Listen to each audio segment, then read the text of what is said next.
Good afternoon बच्चों, कैसे हो? बेटा, कल सीबीएसई ने नए सेशन का सिलेबस इशू कर दिया है और आपके जो आने वाले जो जूनियर हैं उनके लिए बहुत बड़ा गिफ्ट दिया है कि एनपीओ हटा दिया गया है वहाँ से और रिडेम्पशन ऑफ डिबेंचर बढ़ा दिया है। पर हाँ, कुछ चीज़ें ऐड करी है, एडजस्टमेंट ऑफ कैपिटल ऐड कर दी है और रेशो में 3 रेशो और ऐड ऑन करी है। गुड आफ्टरनून हाँ सर। जी। उनके बाद पेपर एक ही होगा उनका। पर ये है कि चलो, जिस हिसाब से बच्चों के जो ग्रास्पिंग पावर थी जो कोविड में हट गई है, कम से कम उसको ध्यान में रखते हुए सिलेबस कम कर दिया। बहुत ही अच्छी बात है, क्योंकि नहीं तो मैं आपको गारंटी कह सकता हूं कि अगर सिलेबस करते और उतना सिलेबस होता तो बच्चा मार्च तक भी सिलेबस पूरा नहीं कर पाता, क्योंकि उसका जो आईक्यू लेवल है ना वो बहुत गिर गया है, खासकर जो 11 से 12th में आया है। अब बाकी पता नहीं जो 10 से 11 में आएंगे उनका क्या हाल होगा। चलिए, एनीवे, हमने 3 पेपर डिस्कस कर लिए थे। अब हम चौथा पेपर अल्टीमेट बुक काउंट से डॉक्टर विनोद कुमार ने ये हमारे लिए भेजा है प्रैक्टिस के लिए, तो आज हम ये करेंगे। तो देखिए, सैम्पल पेपर नंबर 4, ये रहा good question number afternoon 1। Sir. Question number, good afternoon, question number 1 on your screen. बेटा कैमरे ऑन कर लो, Saanvi, Daksh. The first question is, following extract information is provided by the Vinod welfare on 31 March 2021।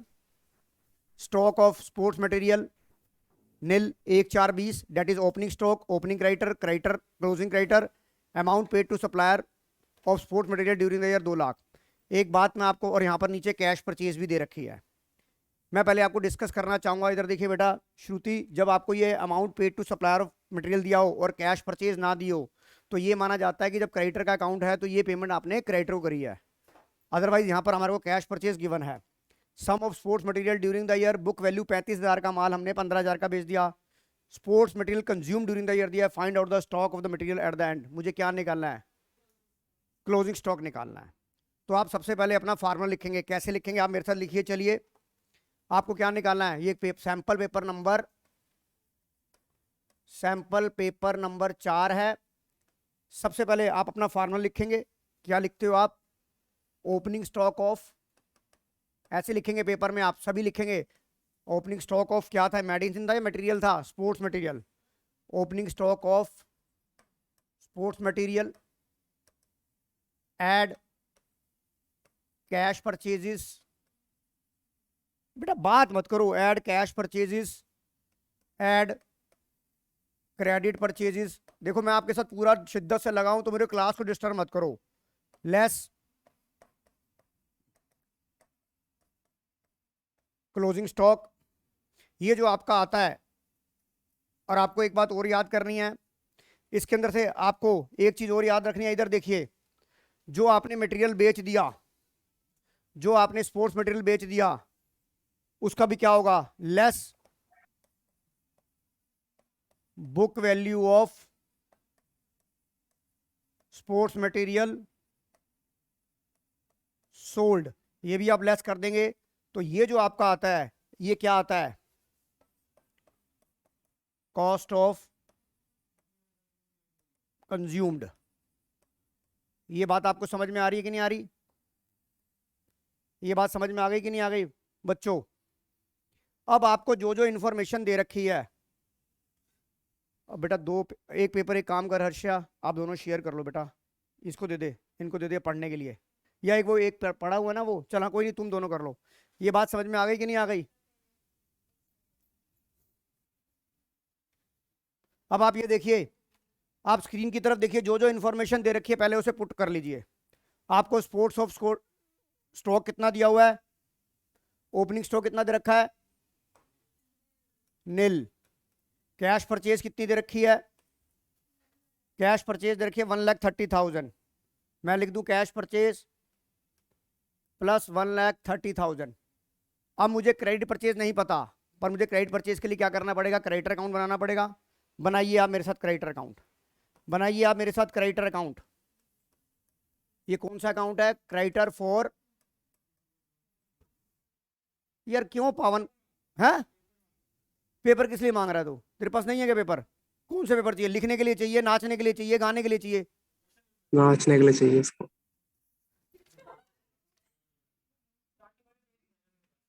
Starting वाला page नहीं, मैं WhatsApp कर रहा हूँ, तुम अपने व्हाट्सएप पे देखो यार।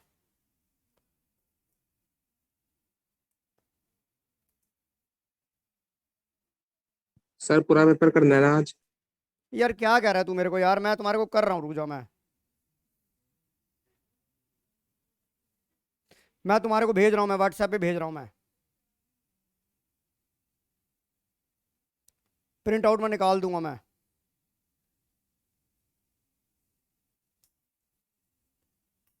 मुझे नहीं समझ में आ रहा यार, गर्मी में जब तुम्हारे पेपर होंगे, तुम्हारा जब मेरा दिमाग इतना आउट ऑफ कंट्रोल हो रहा है, तो तुम्हारा क्या हाल होगा।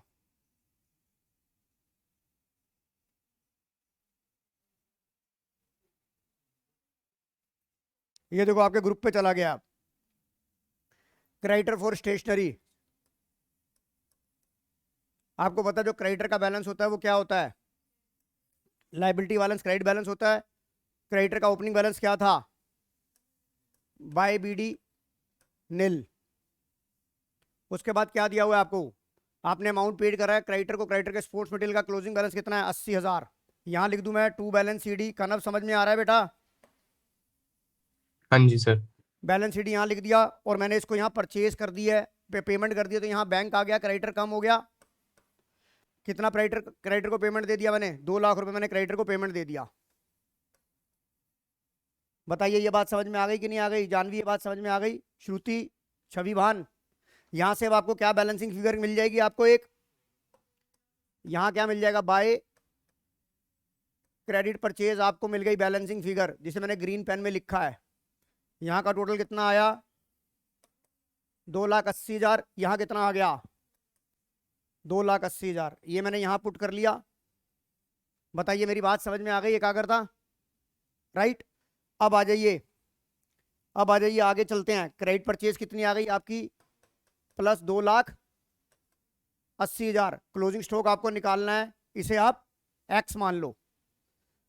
Book value of sports material, आपने कितने का माल बेच दिया, इधर देखिए, underline the word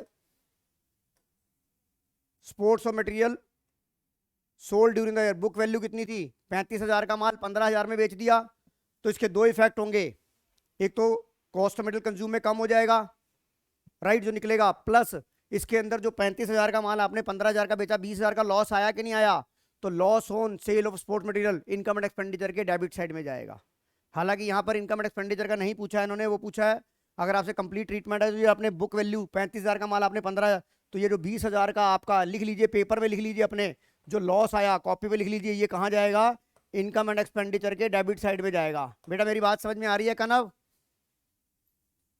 yes sir. दक्ष समझ आ गया बेटा, यस सर। कनव तूने कैमरा क्यों नहीं ऑन करा, और स्पोर्ट्स और मटेरियल कंज्यूम कितना दिया कर हुआ रहा है हूं आपको, 3,10,000 दिया हुआ है, तो बुक वैल्यू कितनी कम कर दूं यहाँ से, बुक वैल्यू कितनी कम करूं, माइनस का 35,000, और कंज्यूम आपको कितना दे रखा है, 3 लाख। अब देखिए आपकी एक इक्वेशन बन गई कि नहीं बन गई, सर क्या इक्वेशन बन गई, आप ये देखिए, आपकी एक इक्वेशन बन गई, नील प्लस 1,30,000 प्लस, बेटा अगर किसी ने बात करी ना, मैं क्लास से बाहर निकाल दूंगा, सही कह रहा हूं, देख लो आप इसको, फिर मुझे मत कहना सर अल्टीमेट क्या कहते हैं, अल्टीमेटम नहीं दिया था आपने। Minus X minus 35,000 divide by, sorry, equal to 3,10,000। बताइए एक्स की वैल्यू कितनी आ रही है, आ गया, एक्स की वैल्यू आ गई आपकी 65, और एक्स आपने किसे माना था, ये आ गया आपका क्लोजिंग स्टॉक। बताइए इसमें किसी को डाउट, ऑनलाइन ऑफलाइन वाले बच्चों, नो सर। कोई दिक्कत यहाँ तक, पावन नंदा, एकाग्रता, श्रेया, हर्षया समझ आ गया बेटा, तविशा समझ आ गया, टीशा समझ आ गया कि नहीं आ गया, कोई दिक्कत इसमें अब, सिया कोई दिक्कत, आगे चलो। Question number 2, question number 2, difference between firm debt and private debt in contents of dissolution of firm. Firm debt होते हैं जो बिजनेस की लायबिलिटी होती है, तो इसके लिए थ्योरी के अंदर मैं आपको इसका आंसर की भेज दूंगा, थ्योरी में पढ़ लेना। फर्म डेट क्या होता है, जो फर्म की लायबिलिटी को देने के लिए पहले फर्म की एसेट बेची जाती है, फिर उसके बाद पार्टनर से, पर पार्टनर की जो प्राइवेट डेट होते हैं उसके लिए उसकी पर्सनल एसेट ही ली जाती है, राइट। ये थ्योरी में आपको भेज दूंगा मैं। आज ये क्वेश्चन नंबर 3, अरे तो सेम डीके गोयल में था। भाई फिर तू क्लास छोड़ के चला जाना। Vinod, Satish and Anil are partner sharing profit in the ratio 2:1। Anil retired from the firm 1 April 2021. Vinod and Satish decided to share profit in the ratio 2:1. With effect from 1st April 2021, they decide to record the effect of the following. Revaluation, underline the word without affecting the book value of such assets and liability. Without affecting मतलब आपको क्या करनी है, आपको adjustment entry पास करनी है, समझौता entry पास करनी है। यानी कि आपको बिना रिवैल्यूएशन अकाउंट, हमने पार्टनरशिप के एडमिशन में भी किया था कि बिना रिवैल्यूएशन अकाउंट करके हमें एंट्री को पास करनी है। तो हम उसमें क्या बनाते थे, स्टेटमेंट ऑफ नेट इफेक्ट बनाते थे, और उसकी एंट्री क्या होती थी, गेनिंग टू सैक्रिफाइस। यहां पर सैक्रिफाइस कौन कर रहा है, जा कौन रहा है, रिटायरिंग जा रहा है, तो यहां बनेगी gaining to retiring partner, gaining to. तो इसके लिए मुझे क्या करना पड़ेगा, अब आपको देखिए यहां पर मैं सवाल को सॉल्व कर रहा हूं। क्वेश्चन नंबर 3 पहले डिस्कस कर लेते हैं हम। अब ये बताइए नेट इफेक्ट क्या आएगा। लैंड एंड बिल्डिंग आपकी बुक वैल्यू 4000 थी, शोइंग इंक्रीज ऑफ 25%, तो आपका कितना हो गया, प्लस 1 लाख हो गया। मशीनरी शोइंग डिक्रीज ऑफ 10%, 20,000 हो गया। फर्नीचर में कोई चेंज नहीं है, स्टॉक आपका 1,10,000 का था, 1,03,000 का रह गया, 7,000 से आप सैड हो गए। उसके बाद क्रेडिटर आपके 85,000 के 20% डिक्रीज हो गया, 17,000 से आप हैप्पी हो गए। क्रेडिटर है ना बेटा, लायबिलिटी कम हो गई तो क्रेडिटर कम हो जाओगे तो हैप्पी हो जाओगे, नहीं हो जाओगे, मेरी बात समझ में आ गई। तो अब ये बताइए इसका नेट इफेक्ट कितना आ गया, 90,000 आ गया कि नहीं आ गया, यस और नो, 90,000 आ गया कि नहीं आ गया। अब आपको क्या पता है, आपको देखो न्यू रेशियो पता है कि नहीं पता यहाँ, और ओल्ड रेशियो पता है, तो आप गेनिंग रेशियो निकाल लोगे। गेनिंग रेशियो निकाल लोगे, किसकी गेनिंग निकालोगे, रिमेनिंग पार्टनर की। कितनों की निकालोगे, रिमेनिंग पार्टनर की। तो देखिए सवाल को कैसे करना है, आइए क्वेश्चन नंबर 3। देखिए सबसे पहले एक बात सुनिए, आपसे जो सुनो बेटा, मेरी बात सुन सिमरत, जो तुम्हारा मेन आंसर होगा, जो तुम्हारा मेन आंसर होगा वो फ्रंट में होना चाहिए। जो हम स्टेटमेंट, हमें पूछा गया जर्नल एंट्री, तो आप पहले 4 लाइन छोड़ देंगे, आप 4 लाइन छोड़ देंगे, उसके नीचे लिखेंगे वर्किंग नोट। जैसे मैं यहाँ 4 लाइन छोड़ रहा हूँ आंसर का, क्योंकि मेन आपकी एंट्री है जर्नल। पहले आप 4 लाइन में जर्नल का परफॉर्मा बना लो, पहले आप 4 लाइन में जर्नल का परफॉर्मा बना लो, ताकि आपको आइडिया लग जाए कि भैया जर्नल मेरी कितनी जगह घेरेगा। पर आपको तो शायद शीट बनी हुई आएगी, फिर भी आपको आइडिया होना चाहिए। यहाँ लिखो डेट, पर्टिकुलर्स, ऐसे लिखो LF, debit in rupees, credit in rupees.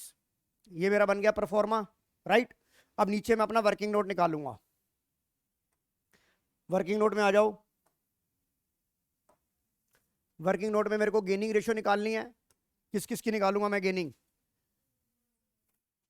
पहले तो मैं निकालता हूं मैं लिखता हूं पहले statement of net effect. Statement of, अरे शायद मैंने ना, net effect, statement of net effect करो बेटा जरा, ये स्टेटमेंट ऑफ नेट इफेक्ट निकालो आप।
आप पेपर में कैसे लिखेंगे स्टेटमेंट ऑफ नेट इफेक्ट, क्योंकि आपका सब्जेक्टिव पेपर है। आप क्या करोगे, increase in land and building कितना लिख दूं? प्लस का 1 लाख। दूसरी आइटम क्या है? Decrease in machinery. ऐसे ही लिखना है आपने पेपर में भी। कितना? 20,000। उसके बाद क्या था तीसरी item? Decrease in stock, decrease in creditor. Decrease in stock कितना? माइनस 7,000। और डिक्रीज इन क्रेडिटर, ध्यान रखना क्रेडिटर से कम होने पे क्या होता है? हैप्पी हो जाते हो। ये आपका क्या आ गया? प्लस का आ रहा है कि माइनस का आ रहा है? अगर ये माइनस का आ गया बाई चांस तो एंट्री क्या हो जाएगी? रिवर्स हो जाएगी। इस बार टर्म 1 में आया था ये ऐसा सवाल, याद है कि नहीं? ये कितना हो गया? प्लस का 90,000। अब आप क्या निकालेंगे? गेनिंग रेशियो निकालेंगे। कौन कौन रिटायर, कौन गेन, कौन रिटायर, कौन हो रहा है? अनिल। तो विनोद और सतीश की निकाल लूं? विनोद, बेटा बात मत करो यार श्रुति तुम। विनोद और सतीश, फार्मूला क्या होता है? न्यू रेशियो माइनस 2/3 1/3 माइनस कितना आ गया? 10 माइनस 6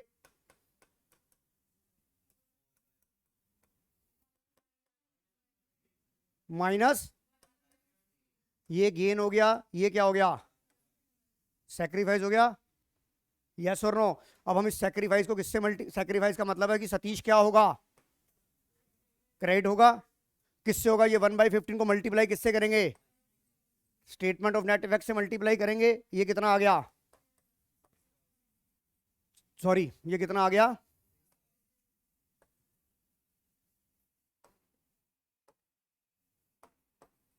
अब यहां पर मैं आपको एक चीज और सिखाता हूं। ये 6,000 क्रेडिट हो गया कि नहीं हो गया? ये 4/15 इंटू 90,000 कितना हो गया? ये कितना था इसका? 15 24,000। अब गेन, एक जो रिटायरिंग पार्टनर है वो भी तो गेन कर रहा है। अनिल कितना गेन कर रहा था? इधर देखो, सॉरी, अनिल आपका, अनिल जा रहा है, अनिल सैक्रिफाइस कर रहा था। अनिल कितना हिस्से के लिए था? 1/5 इंटू 18,000 क्या हो गया? क्रेडिट हो गया। अब देखिए आपकी जर्नल एंट्री कंप्लीट हो गई कि नहीं हो गई? जर्नल एंट्री क्या हो गई? Vinod debit to Satish credit to Anil credit. समझ में आ गया? लिखो एंट्री। आपने एंट्री यहाँ लिखी हुई है ना, देखो ये। अच्छा, यहाँ पर अब डेट डालनी है। डेट कौन सी डालूं बेटा? यहाँ पर रिटायरमेंट की डेट क्या थी? 1 अप्रैल थी। 1 अप्रैल 21। यहाँ एंट्री क्या लिखूं बता सिमरत? विनोद, यहां पर फिर रुकूंगा मैं कि कैपिटल लिखूं या करंट लिखूं। फिक्स कैपिटल तो नहीं है, कैपिटल है ना, फ्लक्चुएटिंग है। इसका मतलब ये भी ध्यान रखना है आपने। समझ रहे हो क्या करता? विनोद, जो भी पार्टनर का आइदर डेबिट और क्रेडिट लिखते हो तो उसमें ये ध्यान रखना है कि कहीं फिक्स कैपिटल अकाउंट मेथड तो नहीं है। राइट का ना? Yes sir. राइट दक्ष बेटा? हाँ जी सर। तो मैं यहाँ क्या लिखूंगा? विनोद कैपिटल अकाउंट डेबिट 24,000 रुपए टू सतीश कैपिटल और टू अनिल कैपिटल। कितना कितना आएगा सतीश? सतीश में 6,000 आएगा। सतीश में 6 आएगा। अनिल में 18 आएगा। पावन नंदा ध्यान से पढ़। यहां लिखो बीइंग एडजस्टमेंट एंट्री पास्ट। हो गया ये सवाल 3 नंबर का, आराम से समझ में आ गया ये? श्रेया समझ आ गया बेटा ये? हर्षया समझ आ गया ये? सिया, चलूं आगे। क्वेश्चन नंबर 3 के बाद हम चलते हैं क्वेश्चन नंबर 4 पे।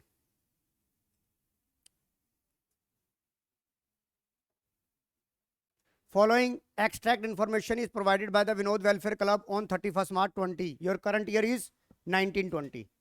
Your current year is 1920. Subscription addition subscription received during the year includes amount of live membership fees 10,000, subscription outstanding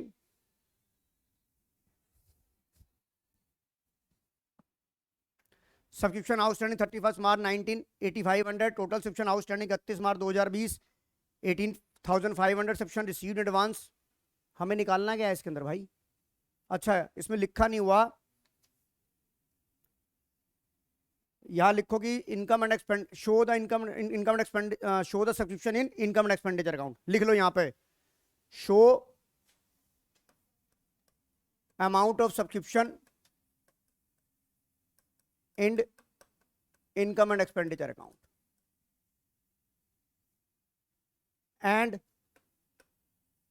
मैं पूरा बना रहा हूं, 3 नंबर का सवाल ऐसे बनेगा and balance sheets and shown in the balance sheet, income and expenditure में कितना क्या क्या आएगा और बैलेंस शीट में कैसे कैसे आएगा।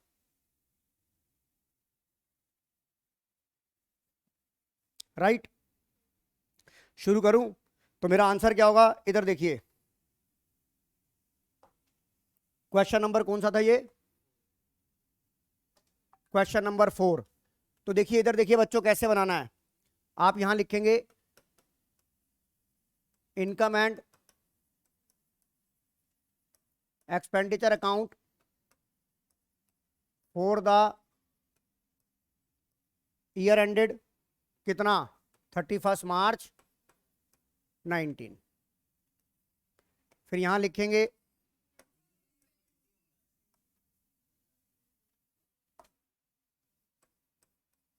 बैलेंस शीट कौन सी 31 मार्च 20 और ये बैलेंस शीट कौन सी? पहले मैं सवाल को डिस्कस करूंगा। सबसे पहले मैं सवाल को डिस्कस करना चाहूंगा। पहले हम अपना देसी तरीके से देखेंगे इनकम एंड एक्सपेंडिचर में कितना आएगा। इधर देखिए इंटरप्रिटेशन समझा रहा हूं आपको, बोर्ड की तरफ देखिए सभी जने प्लीज। आपको इस साल की कितनी सब्सक्रिप्शन मिली है? वैसे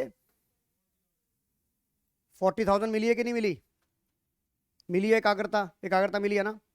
उसके बाद लिख रहा है कि जो subscription receive during the year हुई है उसमें लाइव मेंबरशिप फीस 10,000 रुपए है। तो हम तो करंट ईयर की उठा के लेके चलते हैं। 10,000 रुपए मतलब ये तो एडवांस की मिली, इसका मतलब इसमें 10,000 रुपए क्या थी? लाइव मेंबरशिप फीस थी। इसका मतलब इस साल की कितनी मिली है? 30,000 मिली है कि नहीं मिली? श्रेया समझ में आ रहा है? अब वो कहता है कि सब्सक्रिप्शन आउटस्टैंडिंग आपकी कितनी थी? 8500 थी ओपनिंग की, थी कि नहीं थी? इसमें से आपको कितनी मिल गई? 7,000। राइट। अब ये बताओ यहां टोटल सब्सक्रिप्शन आउटस्टैंडिंग ये लिखी हुई है, इसका मतलब ये इसमें प्रीवियस ईयर की कितनी हो गई बेटा? 1500 और करंट ईयर की कितनी हो गई? 17,000 हो गई कि नहीं हो गई? बताओ निश्चित कत्याल समझ आ रहा है कि नहीं आ रहा? और आपको 31 मार्च 19 को सब्सक्रिप्शन 4,000 आपको पहले मिल चुकी थी, तो यानी कि करंट ईयर की कितनी थी? आप ये देखिए करंट ईयर कितनी थी? मिल गई 30,000 प्लस 17,000 आपकी करंट ईयर की आउटस्टैंडिंग है, 4,000 आपको पिछले साल भी मिल गई थी। तो इस साल टोटल सब्सक्रिप्शन कितनी आ जाएगी? 51,000 आ गई कि नहीं आ गई समझ में? देसी तरीके से समझ आ गई कि नहीं आ गई? बताओ दोबारा देखो इस सवाल को। हाँ जी ऑनलाइन वालों समझ आ गई कि नहीं आ गई? Yes sir. हर्षया दूसरे तरीके से समझाऊं? समझ आ गया। अब इसे हम बैलेंस शीट में कैसे शो करेंगे? इधर देखिए मैंने यहां पर देखिए एक एक करके मैं पॉइंट को नोट करूंगा। पहले मुझे दी हुई है सब्सक्रिप्शन आउटस्टैंडिंग 31 मार्च 19 की ओपनिंग की पहले मैंने क्या बोला? हमेशा पहले बैलेंस शीट में ये वाली फिगर लिखो, नहीं तो भूल जाओगे तुम। पहले बैलेंस शीट में एडवांस एट दी एंड वाली लिख लो पहले, क्योंकि ये भूल जाओगे। ये 5,000 रुपये एडवांस एट दी एंड है कि नहीं है? पहले आप ये लिखेंगे। लिखिए advance subscription at the and. Advance subscription कितनी लिख दूं मैं? आदित्य कितनी लिखूं? 5,000। उसके बाद आप नीचे सवाल को पढ़ना शुरू करेंगे। उसके बाद एकाग्रता यह बता मुझे सब्सक्रिप्शन आउटस्टैंडिंग ओपनिंग की कितनी दे रखी है, तो यहां लिख दूंगा ओपनिंग की आउटस्टैंडिंग सब्सक्रिप्शन 8500। यहां पर आउटस्टैंडिंग सब्सक्रिप्शन मुझे गिवन है कि नहीं है? टोटल मेरे को 18,500 गिवन है कि नहीं है? 18,500 गिवन है कि नहीं है? गिवन है। और यहाँ एडवांस ऑप्शन कितनी थी? 4,000। आपको चारों जगह फाइनेंशियल पोजीशन में प्लेसिंग आ गई बेटा। कनव समझ आ रहा है? हाँ जी सर। अब आप अपना फार्मूला लगा सकते हैं। आपको टोटल सब्सक्रिप्शन रिसीव कितनी हुई है बेटा? आपको सब्सक्रिप्शन रिसीव कितनी हुई है? 52,000 हुई है। इसमें से 10,000 कौन से थे?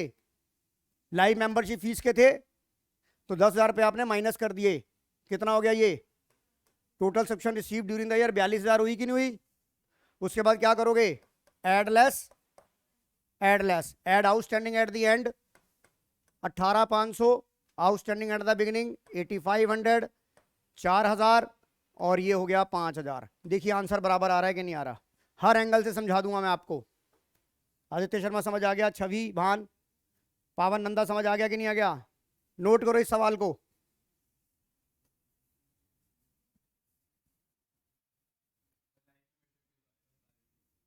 हाँ, लाइव मेंबरशिप फीस इधर देखिए। लाइव मेंबरशिप कहाँ, कौन सी बैलेंस शीट में आएगा?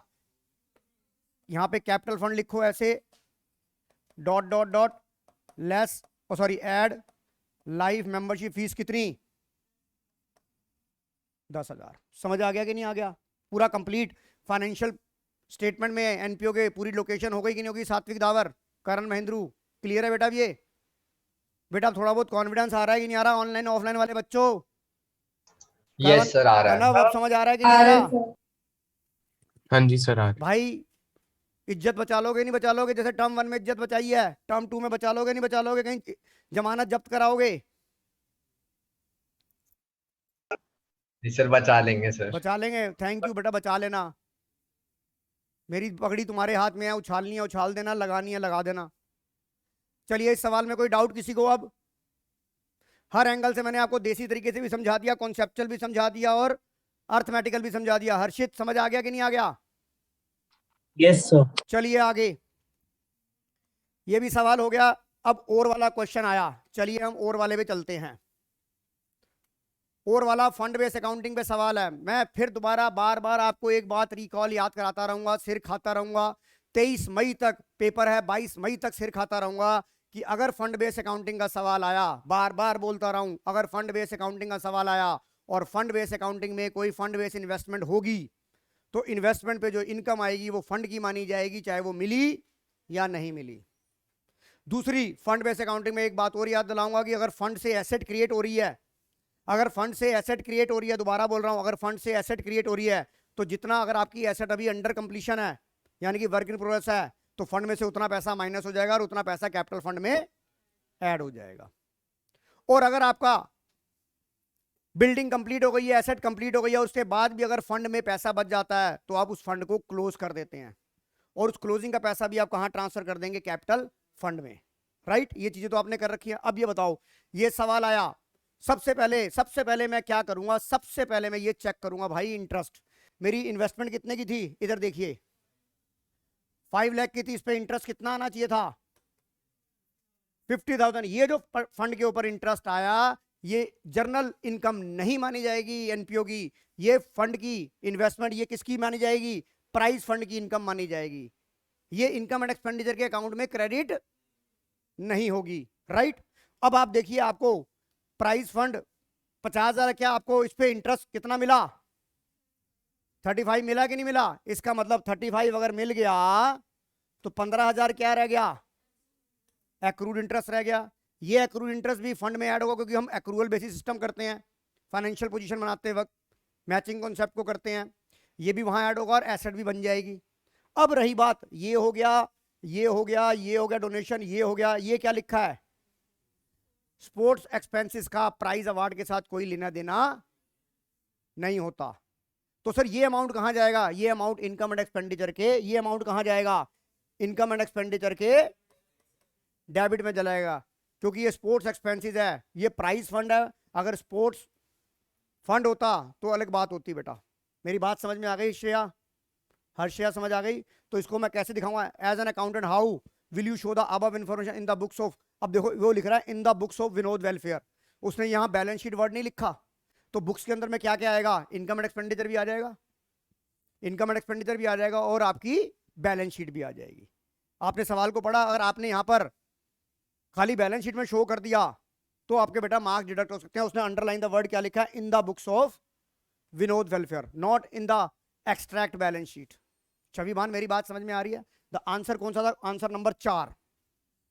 आंसर नंबर 4 आपकी स्क्रीन पर ये आ गया है, मैं कर रहा हूं और वाला। ओहो तू कहां जा रहा है भाई? चलिए क्वेश्चन नंबर 4 मैं यहां लिखूंगा इनकम। पहले देखिए एक बताइए, बैलेंस बुक्स के अंदर पहले इनकम एंड एक्सपेंडिचर आया या बैलेंस शीट आई? तो आप पहले क्या लिखेंगे? Income and expenditure, right Harshaya? समझ में आ रही है बेटा मैं क्या समझाना चाहता हूं? आप लिखिए, यहां पे भी लिख दिए extract income and expenditure account for the year ended. कोई डेट दे रखी है इसके अंदर कबीर? 1/4 बेटा, ये तो ओपनिंग है ना। ये बात समझ में आ गई कि नहीं आ गई? वो तो ओपनिंग था। Income and expenditure for the eight the end of the year बनता है। यहां पे क्या आएगा? अबे यहां पे क्या आएगा भाई? पर्टिकुलर नहीं लिखना है जल्दबाजी में, एक्सपेंडिचर लिखना है यहां वर्ड। यहां क्या लिखोगे? अमाउंट। किसमें अमाउंट? डॉलर में या रुपीज में? रुपीज में। यहां क्या लिखोगे? इनकम। किसमें? अमाउंट। किसमें? रुपीज में। यहां क्या आ गया? 2 स्पोर्ट्स एक्सपेंसेस। कितना आ गया? 3,20,000 रुपया। ये पहला लोकेशन पहली हो गई। चलूं, ये तरीका ठीक है पेपर कराने का? बेटा ऑनलाइन वालों, पेपर का रिवीजन कराने का तरीका ठीक है ये? हाँ जी सर। ऐसे ऐसे 4-5 पेपर और करा दिए जाए तो एक्सपर्ट हो जाओगे कना? Yes sir. चलिए दूसरा क्या बनाना है मुझे? Extract balance sheet. Extract balance sheet as at 31 March 2022, sorry 21। यहां लिखो लाइबिलिटीज, अमाउंट इन रुपीस। यहां लिखिए एसेट्स, अमाउंट इन रुपीस। चलिए सबसे पहले क्या आया? Price fund. जैसे जैसे आता जाएगा लिखता जाऊंगा। Price fund 5 lakh. देखिए जैसे जैसे मेरे को इन्फॉर्मेशन दी है मैं वैसे वैसे लिखता जाऊंगा। प्राइस फंड 5 लाख लिख दिया। उसके बाद दूसरी इन्फॉर्मेशन क्या थी पावन Nanda? 10% price fund investment. Investment क्या होती है? 10% प्राइस फंड इन्वेस्टमेंट। 5 लाख लिख दी मैंने, कोई डाउट? उसके बाद क्या लिखा है? Donation towards price fund. मैं लिखूंगा add donation for price fund. कितनी मिल गई? 1 लाख रुपीज मिल गई। प्लस का कर दूंगा 1 लाख। ये भी बात समझ में आ गई मेहुल कोहली? चलूं आगे करण महेंद्रू। आगे क्या लिखा है? Prize awarded. लीजिए मैंने लेस कर दिया, पर देखो आपको भी इतनी सवाल की अब अकल आ चुकी है कि price fund prize awarded less होगा और उससे पहले आपका इंटरेस्ट ऐड होगा। तो आपको भी इतना पता लग चुका है। तो आप पहले क्या करो? Add interest received. कितना? अभी बावला हो रहा है 35,000। तो भाई नीचे नीचे लिखना पड़ेगा अलग से, ऐसे नहीं लिखना आपने। उसके बाद अलग से दिखाओगे इसे। इधर देखिए, जैसे ही यहाँ एक्रूड इंटरेस्ट लिखोगे। अरे ऋषित मेरा भाई हाथ जुड़वा ले यार, आज मूड खराब है। हमें किसी का गुस्सा किसी पे निकल जाएगा। बीवी ने वैसे मार के भेजा है तो इससे अच्छा कि गुस्सा तेरे पर निकले, फायदा नहीं है। जैसे यहाँ एक्रूड इंटरेस्ट 15,000 लिखोगे, इमीडिएट यहां पर लिखोगे आप, नहीं तो भूल जाओगे वहां। नहीं तो आप पेपर में भूल जाओगे। इमीडिएट लिखना है आपने यहां पर। कर करके दिखा रहा हूं, अगर इसके बाद भी नहीं करोगे तो फिर मेरी गलती नहीं है। एक्रूड इंटरेस्ट उसी टाइम लिखना है, नहीं तो भूल जाओगे। अब उसके बाद आपका खर्चा आएगा। आपका खर्चा आएगा क्या था? ये कितना आ गया? 6,50,000। हम देखिए यहाँ तक पहुंच गए और हमने स्पोर्ट्स एक्सपेंसेस के बारे में तो ये पहले ही डिसाइड कर लिया था, ये इनकम एंड एक्सपेंडिचर के डेबिट में आ जाएगा। क्या हम वो लिख चुके हैं सर? वो हम लिख चुके हैं। अब हमने यहाँ से क्या किया, प्राइज अवार्ड कितना 3.5 लाख करा minus prize awarded 3.5 lakh, outer column में कितना आ जाएगा। अब एक बात ध्यान से सुनिए, एक बात ध्यान से सुनिए, यहां पर कोई एसेट क्रिएट नहीं हो रही है। अगर आपका प्राइज अवार्ड प्राइज फंड से ज्यादा चला जाता तो वो आपका नेगेटिव आता, यहां फंड हो जाता नील, और जितना एक्सेस आता उतना कहां चला जाता, इनकम एंड एक्सपेंडिचर के डेबिट साइड में। बताइए, साथ साथ याद करा रहा हूं कि नहीं करा रहा हूं? राइट कनव जुल्का, समझ आ रहा है? अर्शित पसरीचा, यस सर। सानवी, दक्ष, यस सर, कोई क्लियर है। डाउट? कोई doubt? Each and every item bar bar revision करा रहा हूं मैं आपको। चलिए आगे। अब ये नोट कर लिया आप लोगों ने, ये नोट कर लिया आप लोगों ने सबने, offline online? Yes sir. Kanav Julka, कोई डाउट? No sir. चलिए आगे। Question number 5 on your screen.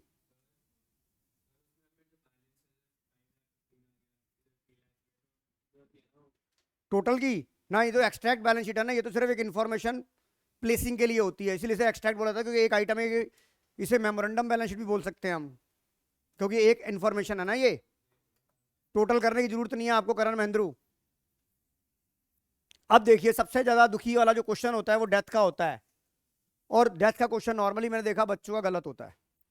तो थोड़ा सा डेथ के ऊपर मैं प्रकाश डालना चाहूंगा, लाइमलाइट करना चाहूंगा डेथ के केस में। सबसे पहले डेथ के केस में जो सिमरत लूथरा ने गलती करी कि डेथ के केस में अगर आपको न्यू रेशो गिवन होगी तो जो एंट्री है वो प्रॉफिट एंड लॉस सस्पेंस के थ्रू नहीं होगी, वो होगी gaining to deceased partner. You got my point Simrat? ये गलती है कि नहीं है? अब हम सवाल को पढ़ते हैं। सवाल में दो तरीके होते हैं, on the basis of on the last year, on the basis of time, on the basis of turnover. वो चीज हम कर चुके हैं। और दूसरी बात, खास बात जो है, जब आपसे जर्नल एंट्री पूछी जाएगी डेथ के केस में, मैं बार बार बोल रहा हूं, डेथ के केस में जब आपसे जर्नल एंट्री पूछी जाएगी तो आपको डेट ऑफ डेथ एंट्री में लिखनी ही लिखनी है। और आपको यह भी ध्यान रखना है कि मरा कौन है। डेथ के केस में सबसे पहले यह देखना कि कौन मरा, फिर यह देखना कि कब मरा, कौन मरा और कब मरा। पहले तो ये चीज नोट करोगे, क्योंकि ये चीज गलत हो गई तो सवाल फ्रॉम द वेरी बिगिनिंग आपका गलत हो जाएगा। रिटायरमेंट के केस में भी ये देखना है कि कौन रिटायर हुआ और उसका शेयर क्या था। अब जैसे कि हम सवाल पढ़ रहे हैं, X Y and Z were partner sharing profit in the ratio of 1:1:1। Z died. जैसे ही जेड डाई करोगे, आप इसके ऊपर, इसके हिस्से के ऊपर गोल अंडा लगा लोगे, आप इसके ऊपर गोल अंडा लगा लोगे। ये लोग ने लगा दिया। और उसके बाद बोला X and Y agree to share profit in the ratio of 3:2। दूसरी इंपॉर्टेंट बात, नई रेशियो गिवन हो गई यहां पर, यानी कि जो अगर जनरल एंट्री पूछी जाएगी तो वो क्या बनेगी, gaining to deceased partner. Gaining to deceased, retiring नहीं है, मर गया, भगवान को प्यारा हो गया वो। Gaining to deceased, not retiring. हालांकि आप कहोगे सर रिटायर हुआ और बात तो एक ही है, पर नहीं भाई, दुनिया से रिटायर हो गया वो। राइट। उसके बाद देखिए, as per the partnership deed in the event of death of, अरे वाह, डेथ को event of death of partner during this year, his share of profit to be calculate on the basis of last 3 year average profit. जो पिछले साल का 3 साल का profit है उसमें 20% हम क्या करेंगे, प्लस करेंगे, यानी कि हमारी 20% की ग्रोथ है, 20% की ग्रोथ है हमारी। By considering the time period to the date of death.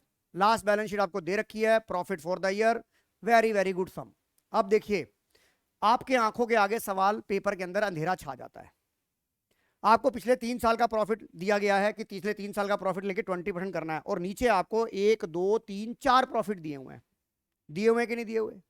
और यहां पर क्या लिखा हुआ है, लास्ट 3 ईयर। अब ये बताओ, आप पहली बात तो लास्ट 3 ईयर में 1 2 3 ये वाला लोगे, ये वाला लोगे और ये वाला लोगे, एवरेज लोगे, यही लोगे ना आप। जैसे ये लोगे वैसे ही आपका सवाल हो जाएगा गलत। क्यों? ये डेट बता, ये ईयर कौन सा है, ये ईयर कौन सा है, ये ईयर कौन सा है श्रेया, ये ईयर कौन सा है?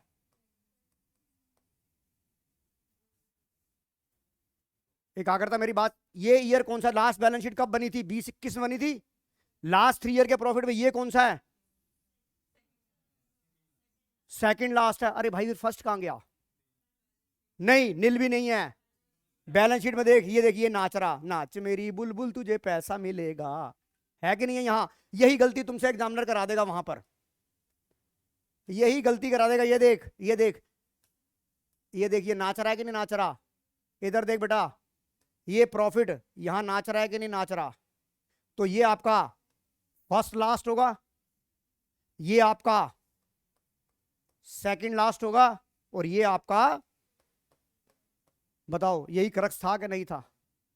आपको वहां पेपर में अंधेरा छा जाता है। आपने ऐसे ही, मैंने आपको एक चीज और बता रखी थी कि जैसे यहां डेटर लिखा हुआ है, प्रोविजन फॉर डाउटफुल डेट यहां दे रखा होगा। आपको बोला है रिटायरमेंट में, सवाल बोला कि डेटर 2 लाख के थे, आपको 5% प्रोविजन क्रिएट करना है, डेट इज 10,000। आपने फटाफट रिवैल्यूएशन का डेबिट में लिख दिया 10,000। आपने क्रेडिट साइड में देखा नहीं कि 7,000 का प्रोविजन तो वहां पड़ा हुआ था। Now you are sad by only 3,000।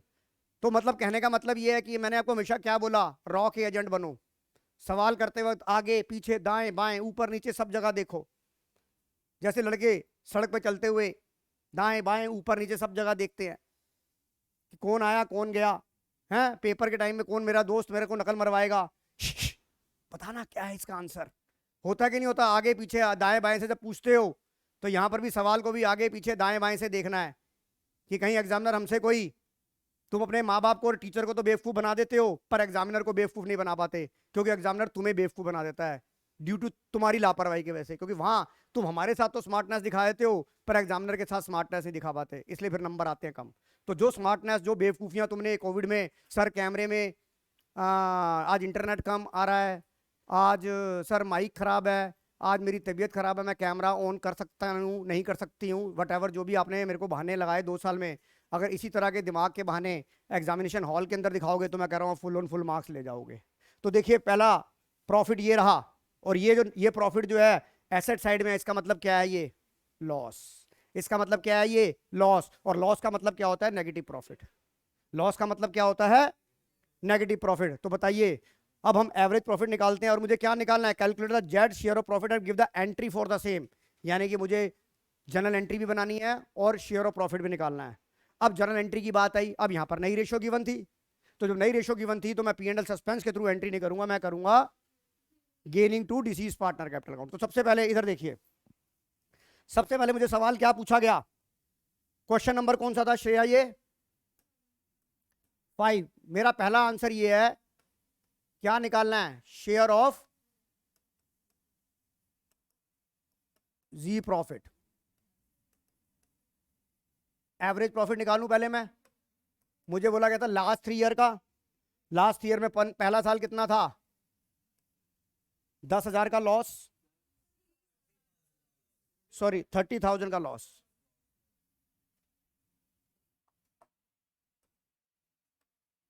लिखिए मेरे साथ,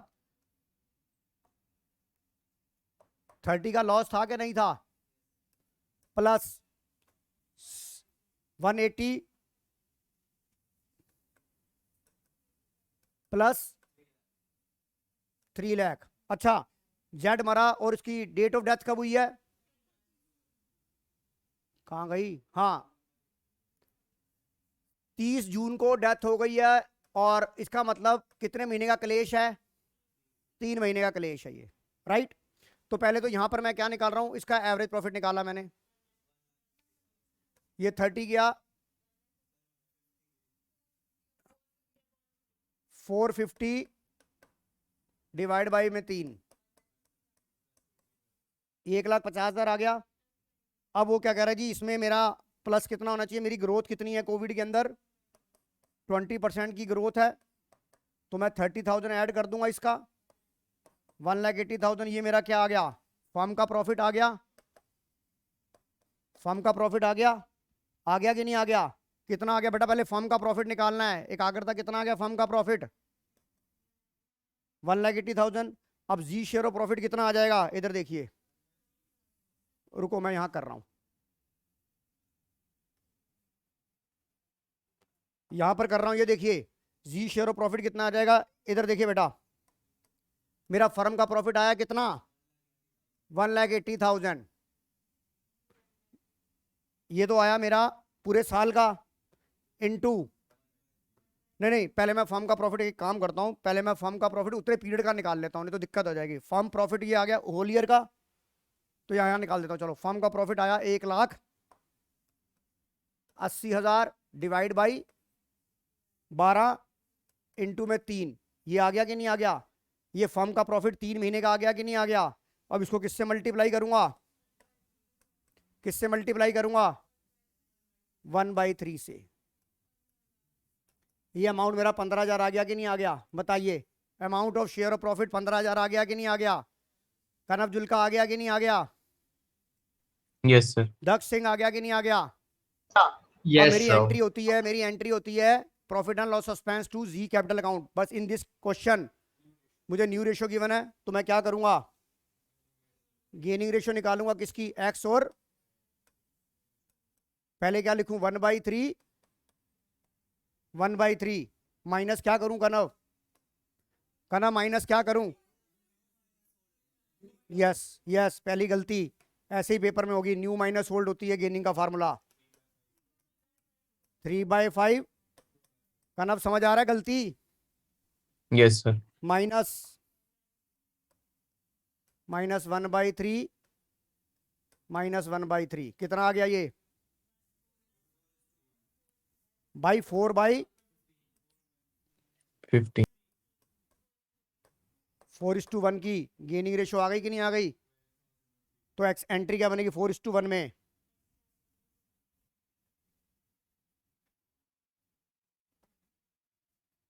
अब बनाइए जर्नल।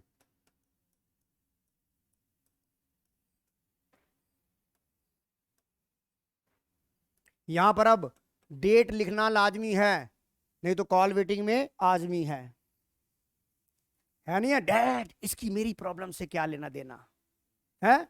यहां पर डेट लिखना लाजमी है, अदरवाइज कॉल वेटिंग पे आजमी है, याद रखना। तो डेट कौन सी है यहां? Particular, LF, debit rupees, credit rupees. Entry क्या लिखूं? 1 जून, अच्छा ओहो इसका चौथा पहले ही कर दिया मैंने। 30 जून 21 डेट लिखनी जरूरी है। क्या लिखूंगा यहां पर? एक्स कैपिटल लिखूं या करंट लिखूं? क्यों लिखूं कैपिटल? क्योंकि फिक्स कैपिटल नहीं है। यहां पर भी वो मजे ले सकता है, क्यों कनव जुल्का ले सकता नहीं ले सकता? वो ले सकते हैं, sir. हमने उसे मजे लेने नहीं देने हैं। तू तो कहता कर मैं ऑफलाइन आऊंगा यार आज। आपने बोला तो था सर कि ऑनलाइन ही ले चलो लेना, ठीक है। मैंने online. Being share of J profit credited, कितना है ये? 12,000, 3,000. बताइए, ये एंट्री समझ में आ गई कि नहीं आ गई? कोई डाउट यहां तक? कोई डाउट किसी को, बच्चे को यहां तक बेटा? No, sir. Yes, sir.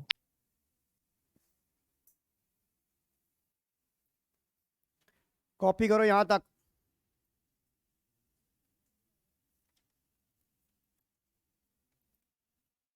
चलिए आगे।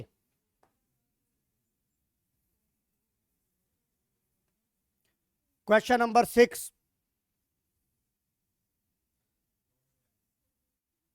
वाह, ऑथर साहब ने हमारे को मशहूर कर दिया। STBD limited, Satish top brand Delhi limited. सबसे पहली बात, underline the word limited. Limited का मतलब है एग्जिस्टिंग कंपनी है। लिमिटेड का मतलब क्या है? कंपनी ऑलरेडी एग्जिस्टेंस में है, नई कंपनी नहीं बन रही है। STBT limited, Satish top brand Delhi limited है decided to start a new venture. सबसे पहली बात है वो यहाँ पर बिजनेस को एक्सपेंड कर रहा है, नया बिजनेस चला रहा है। जैसे रिलायंस कंपनी है, रिलायंस कंपनी रिलायंस जियो चालू करी नहीं करी, एक न्यू वेंचर है कि नहीं है? तो यानी कि लिमिटेड का मतलब क्या है कि कंपनी ऑलरेडी पहले चल रही थी, बिल्कुल न्यूली स्टार्टेड बिजनेस नहीं है, बिजनेस को नया स्टार्ट करना चाहता है, एक और वेंचर करना चाहता है। तो STBT limited top brand Delhi है decided to start a new venture under this name, इसी नेम के अंडर में। The finance manager of the company has estimate the capital requirement. वो कहता है जी इसके लिए 12.5 लाख रुपए चाहिए हमारे को, 12.5 लाख रुपए में चाहिए इस प्रोजेक्ट के लिए। The company has arrange 5 lakh from its internal resource of debt start the venture, 5 lakh रुपए कंपनी के पास अंदर अरेंजमेंट में पड़े हैं, 5 लाख रुपए वहां से आ जाएंगे। सिमरन थोड़ा मेरी बात समझ में आ रही है? उसके बाद बोला गया it has also decided to call the unpaid amount of ₹3 per share of 10,000 equity share. Company के पास 10,000 शेयर थे जिसपे ₹3 की अभी कॉल मंगाई नहीं गई है। कंपनी ने पैसे इकट्ठे करने के लिए वो ₹3 की फाइनल कॉल भी मंगवा ली, यानी कि 5 लाख रुपए तो आ गए अंदर से, 3 लाख रुपए आ गए, 30,000 रुपए, 10,000 इंटू 30,000 आ गए शेयर और कॉल से एरियर के। मेरी बात समझ में आ रही है? The requirement of the remaining capital was fulfilled by, जो बाकी का पैसा चाहिए उन्होंने बोला fulfilled by the raising a loan from the bank of India payable after 5 year, जो कि 5 साल बाद देना है।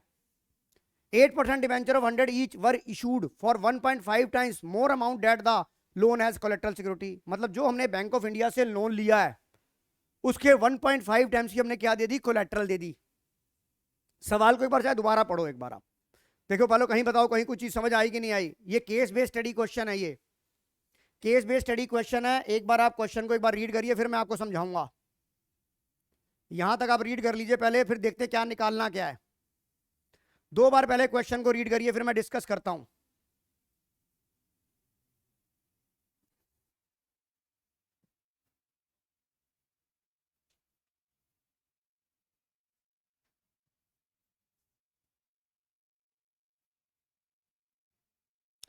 क्वेश्चन को रीड कर लिया, एक बार देखते हैं बेटा, अपरेंटली देखते हैं। एकाग्रता मुझे कितने पैसे चाहिए थे बेटा? 12,50,000 चाहिए थे सर, 12,50,000 चाहिए। अपने पास जुगाड़ कितने का था? अगर हिंदी में बोला जाए तो 5 लाख रुपए तो अंदर से आ गए, प्लस 30,000 रुपए कॉल से एरियर के आ गए। और कुछ पैसा आया क्या? नहीं आया ना? बताइए, और कहीं से कुछ पैसा आया? इसका मतलब 12.5 में से जुगाड़ कितने का हो गया? 5,07,20,000 की क्या है? हिंदी में बोले तो क्या है?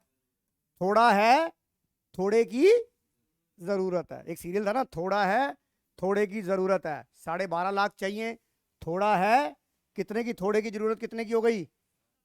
7,20,000 की जरूरत है हमारे को।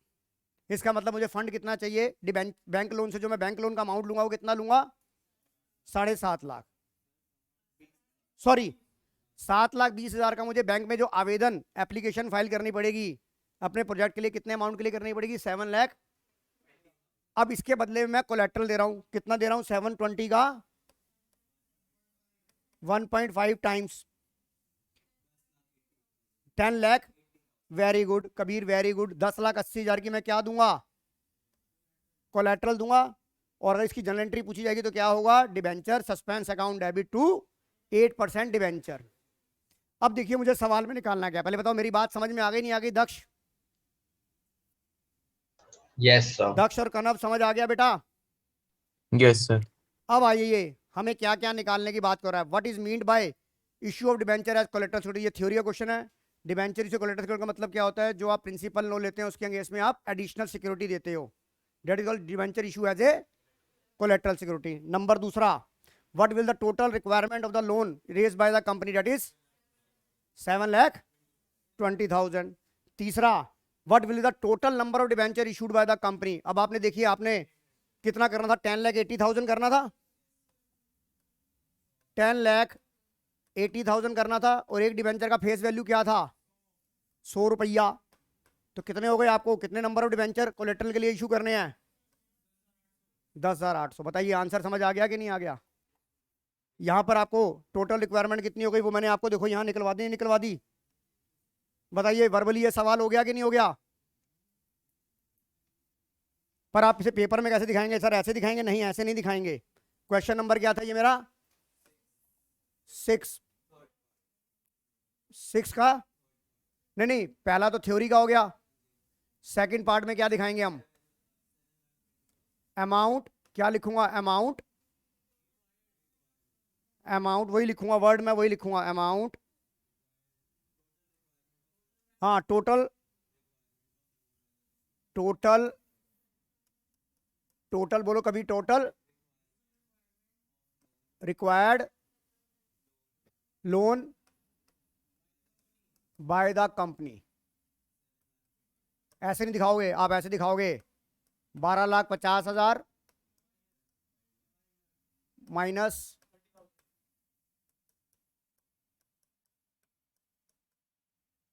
ठीक है। दूसरे क्या निकालोगे, नंबर ऑफ डिबेंचर इशूड, यहां वर्ड लिखना है एज कोलेट्रल सिक्योरिटी। कितना आ गया, 10,80,000 डिवाइड बाई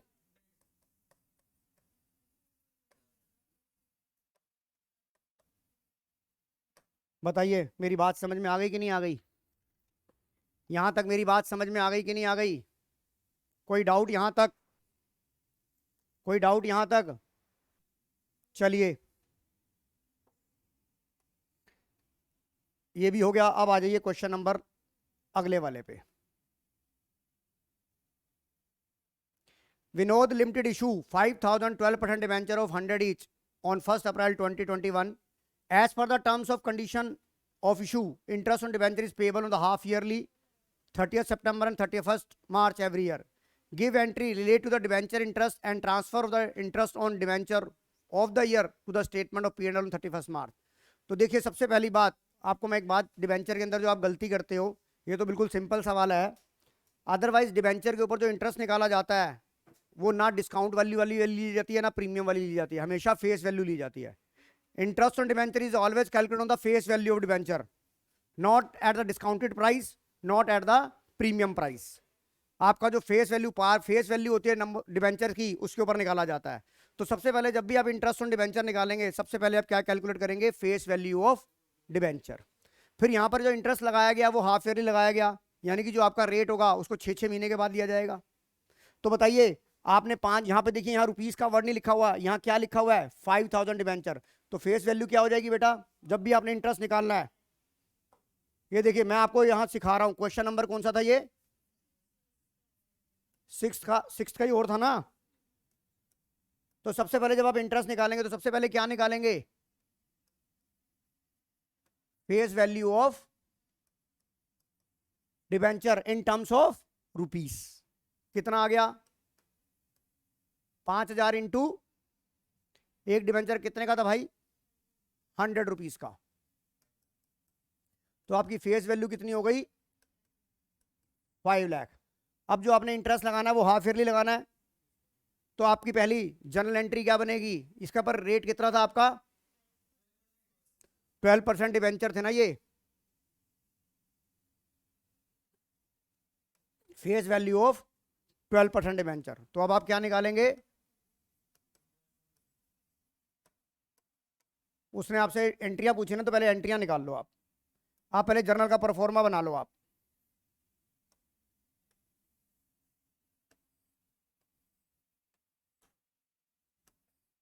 यहां पर date, particulars, LF, debit in rupees, credit in rupees. सबसे पहले आप इंटरेस्ट कब दोगे बेटा, इंटरेस्ट की एंट्री बनानी है 30th September 21, interest on debenture account debit, interest on debenture account debit, ये आपने एंट्री लिख ली टू डिबेंचर होल्डर अकाउंट। अब आप ये देखिए आपका एनुअल इंटरेस्ट कितना था बेटा, 60,000 एनुअल था, हाफ ईयरली कितना हो जाएगा 30,000,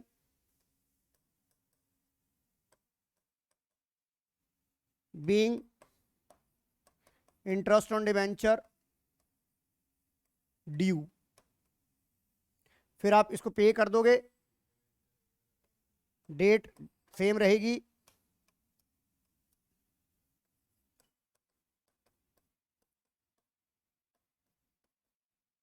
debenture holder account debit to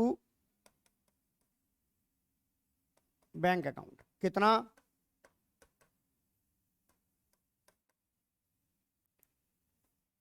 being interest on debenture paid. उसके बाद फिर कब एंट्री बनेगी? 31 मार्च 22 को interest on debenture account debit to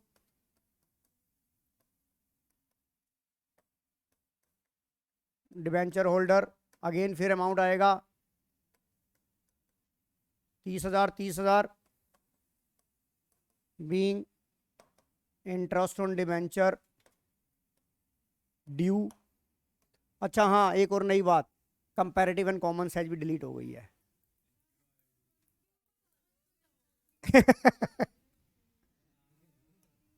है पार्टनरशिप कंपनी।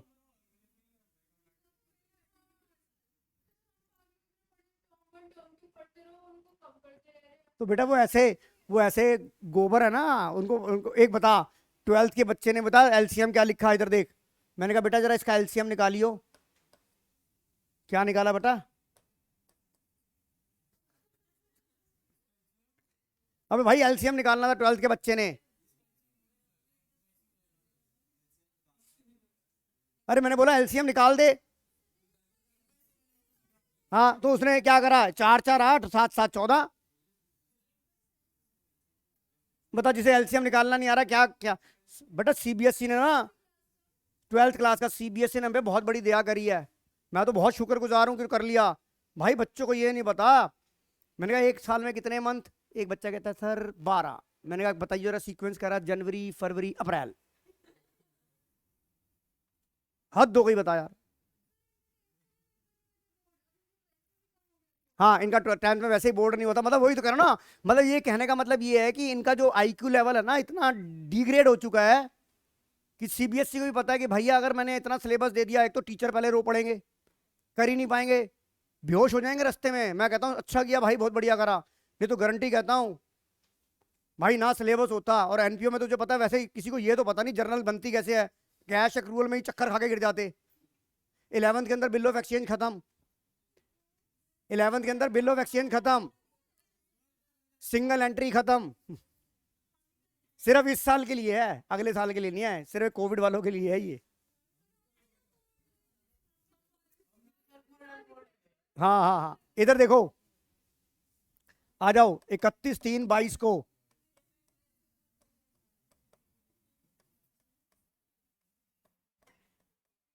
अच्छा टचवुड, जिनके भी छोटे भाई बहन है घर पे उनसे ये पूछ लेना, जानवी तेरा छोटा भाई है ना, उनसे पूछियो उसके मेंटल लेवल क्वालिटी का एजुकेशन का क्या है। अगर कर भाई एक्सेप्शनल इज ऑलवेज देयर, हो सकता है वो एक्स्ट्रा ऑर्डिनरी हो, पर 100 में से कोई एक आधा हो सकता है, 99 तो गोबर है। सही में यार बहुत बुरा हाल है। तू एक बार जरा मंदाकिनी जी से पूछियो जो 9th क्लास के उसके यहाँ बच्चे आए हैं। हाँ तो अच्छे लिए ना, अच्छे अच्छे कितने हैं, थोड़े से तो हैं।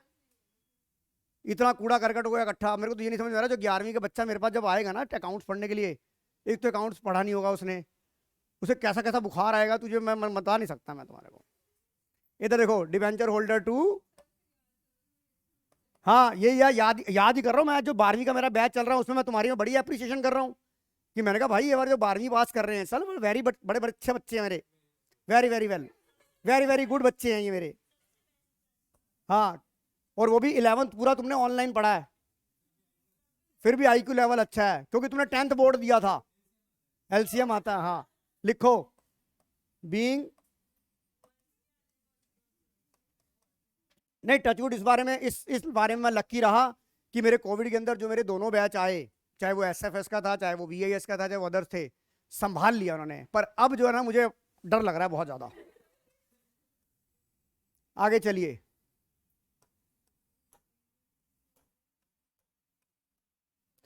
इकतीस 3/22 को एक एंट्री और क्या होगी, ये पेमेंट हो गई। अब जो इंटरेस्ट है, अगर आपको सवाल में बोला है या नहीं बोला कि स्टेटमेंट ऑफ पीएनएल में ट्रांसफर करना है, आपको करना ही करना है बाय डिफॉल्ट। बाय डिफॉल्ट करना है तो आपका क्या आ जाएगा, statement of profit and loss debit to interest on debenture लिखो being interest on debenture transfer to statement of P&L। लो यार जल्दी करो, हो गया बेटा। ऑनलाइन वालों समझ आ गया? Yes, sir. कनव समझ आ रहा Yes, है? sir. आ जाइए, लास्ट क्वेश्चन कर ले, 7वां।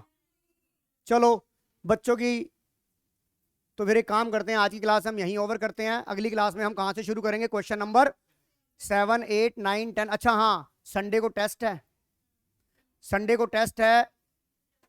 कितने बजे लूं बताओ? आप बताओ कन्वीनियंट किस टाइम में हो। शाम को बेटा मेरी 5 से 6:30 क्लास है, या तो 12 बजे दे दो। 10, चलो हाँ राइट, 11:30